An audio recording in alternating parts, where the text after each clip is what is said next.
Welcome back to the Socialist Report. We got this article from Common Dreams. This is rights advocates alarmed over Israel's new fascist, racist, and settler government. Let's just get right into it.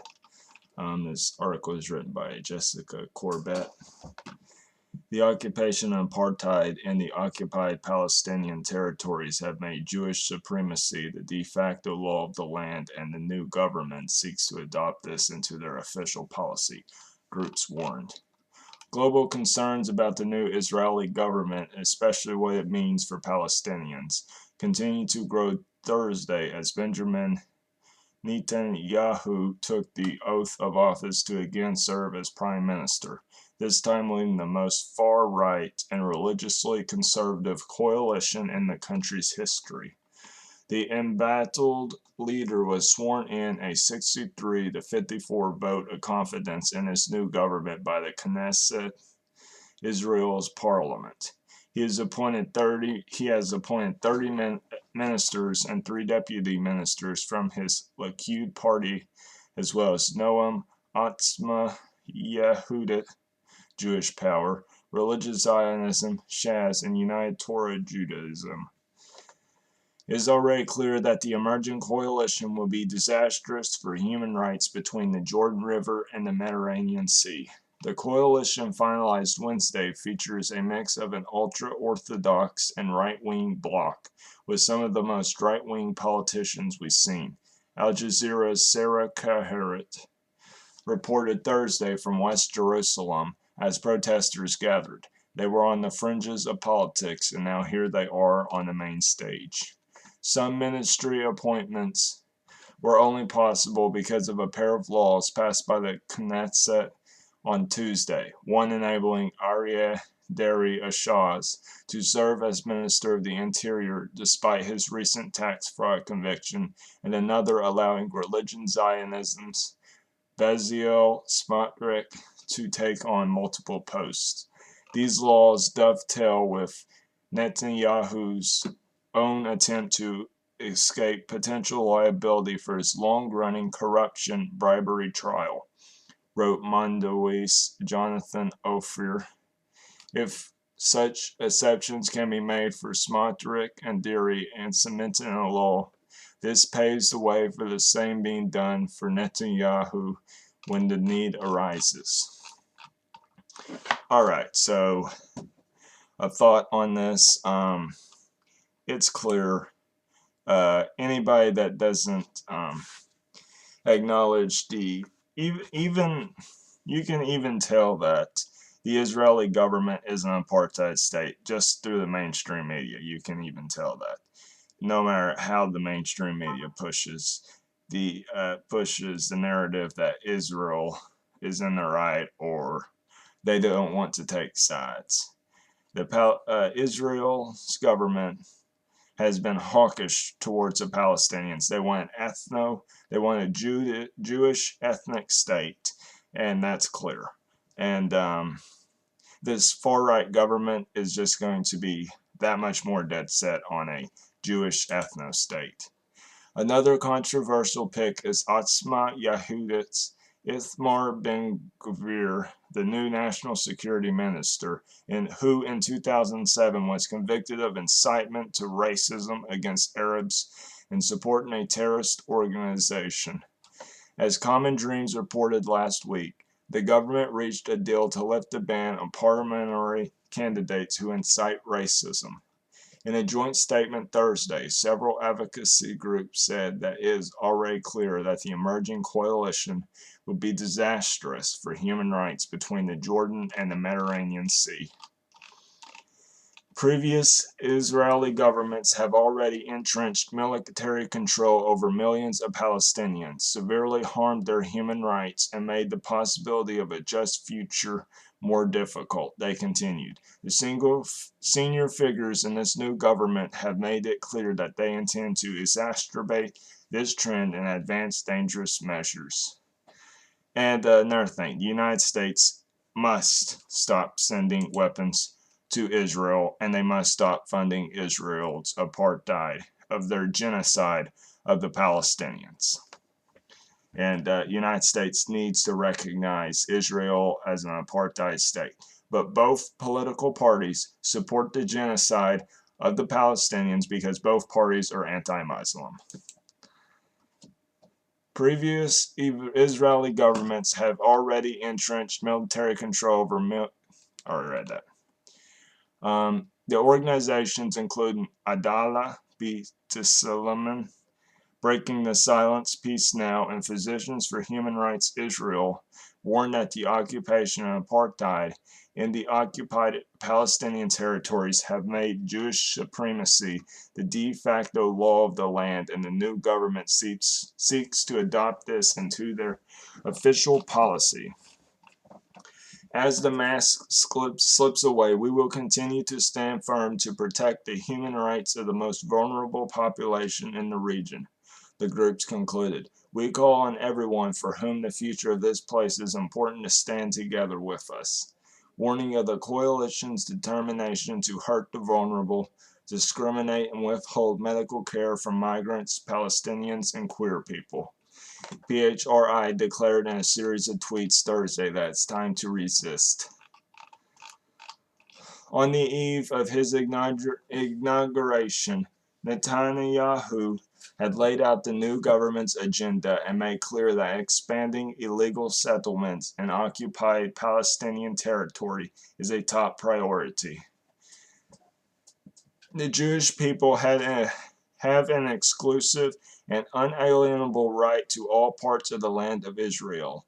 The government will promote and develop settlement in all parts of the land of Israel, and in the Galilee, the Negev, the Golan, Judea, and Samaria, the agenda states. University of Michigan professor Warren Coe noted at his blog informed comment that a Jordan newspaper called the exclusive Jewish right plank of Netanyahu's platform the execution of the Palestinian people. Cole added that since Netanyahu has no intention of ever granting Israeli citizenship to the 3 million Palestinians living under Israeli military rule, the formal annexation of their territory would cement Israel's apartheid system of racial difference, a warning echoed by many other critics. After Netanyahu tweeted the agenda's lines about land rights in Hebrew, Palestinian-American writer Yosef Muniyar responded, "Say it in English so your apartheid apologist buddies over here can understand it."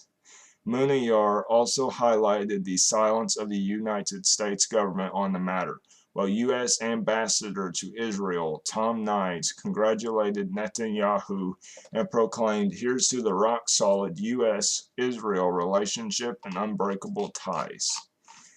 In a Thursday statement, U.S. President Joe Biden said in part that "I look forward to working with Prime Minister Netanyahu, who has been my friend for decades, to jointly address the many challenges and opportunities facing Israel and the Middle East region." This is Joe Biden, someone who is supposed to be left-wing in the United States, supposedly left-wing. He is supporting a far-right Zionist government in Israel. And people think this guy is left-wing. This guy is not left-wing. He's just as far-right as Israel's government. And he supports the genocide of the Palestinians. He didn't speak against when they murdered the Palestinian American journalists. He didn't speak against that. Or he may have said something about it. No, that was about the journalist that was murdered in Saudi Arabia. That's what he said, something about that. While Biden did not explicitly address any concerns about Israel's new far-right government, he added that as we have throughout my administration, the United States will continue to support the two-state solution and to oppose policies that endanger its viability or contradict our mutual interests and values. Yes, while he continues to fund the genocide of the Palestinians. And the two-state solution, this is Palestinian land. The Israeli government stole this land. It belongs to Palestine.